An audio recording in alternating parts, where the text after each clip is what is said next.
Force India's future has been secured, with administrators accepting a bid from a group of investors to take control of the team.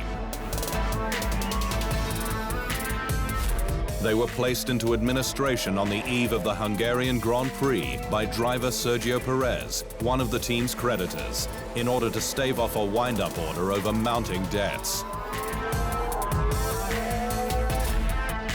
The consortium is led by Lawrence Stroll, the Canadian billionaire and father of Williams driver Lance Stroll. Their bid beat out at least 3 rivals, 2 from the US and 1 from Great Britain. The group will repay the team's creditors in full, securing all 405 jobs and ensuring it has adequate funding to continue in the sport. This outcome secures the future of the Force India team in Formula One and will allow our team of racers to compete to our full potential, said Force India team principal Otmar Zafnauer. Force India will now push forward on upgrades delayed by the team's uncertain future.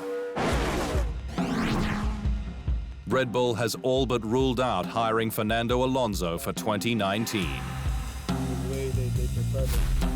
The squad is on the hunt for a new driver, with Daniel Ricciardo's shock decision not to renew with the team and instead head to Renault from next year. Alonso is currently weighing up his future with McLaren and in F1 after 4 difficult seasons at the wrong end of the grid for a 2-time world champion. But Red Bull's Christian Horner said the Spaniard's future doesn't lie with Red Bull. I've got huge respect for Fernando, but it's very difficult to see him joining Red Bull, and he's tended to cause a bit of chaos wherever he's gone, Horner said. Horner affirmed Red Bull is taking a breath to consider its choices and the options available before making a firm decision on who will partner Max Verstappen in 2019.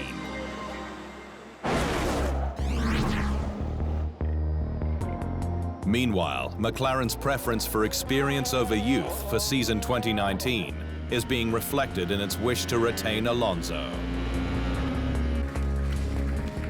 With no drivers currently locked in for next season, the British squad is hoping to keep the Spaniard on the grid as it looks to rebuild its winning ways. While Alonso has no certainty to remain in the sport beyond the end of the year, McLaren has stated its preference towards hiring drivers with several seasons' experience for both its seats, rather than promoting more young guns. Team boss Zak Brown recently revealed it was deep into talks with Daniel Ricciardo before the Australian decided to switch to Renault, while Carlos Sainz has also been strongly linked to the team.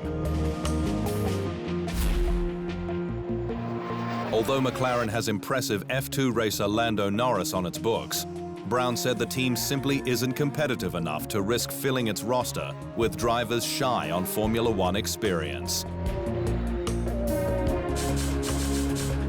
Because we're rebuilding, to have 2 young drivers in our car wouldn't be a great place to be, Brown said.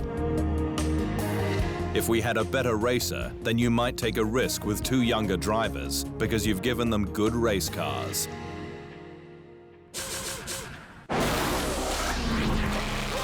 Fully electrically powered engines could be in the sport's future, but only if it provides the racing and spectacle befitting F1. The sport is currently working through developing a new framework of rules for 2021 and beyond, including new power unit rules.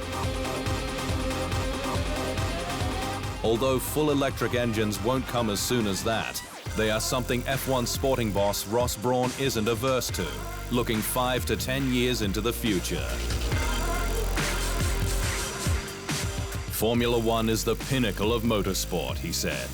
And if that moves in 5 or 10 years' time to a different power source, then we will do that if it is most appealing and achieves what we want to achieve.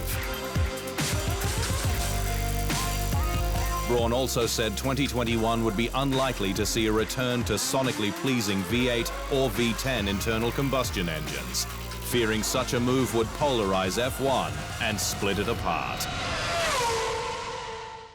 The theinsideline.com for everything Formula One.